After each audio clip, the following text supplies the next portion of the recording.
In 1906, Teddy Roosevelt passed the Pure Food and Drug Act. This act sought to prevent the manufacture, sale, and transportation of poisonous, adulterated, and mislabeled foods, drugs, and liquors. There were three major forces that led up to this act. First was the consumer movement that was led by organized groups of women activists. They put pressure on legislatures to enforce a regulation law. Two of these groups were the General Federation of Women's Clubs and the Women's Christian Temperance Union.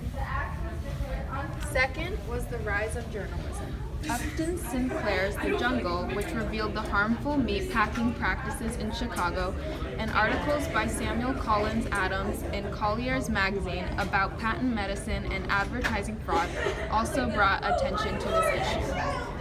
The third and most important was the work of Harvey Washington Wiley. He led the Bureau of Chemistry in the U.S. Department of Agriculture and eventually acquired leadership of all food, medicine, and pharmaceutical industries. The Pure Food and Drug Act required that foods and drugs be examined in the Bureau of Chemistry of the Department of Agriculture or under supervision of the Bureau. This act was important because it gave new regulatory powers to the federal government, and the Bureau developed into what is now the Food and Drug Administration. It is the most significant regulatory law in history.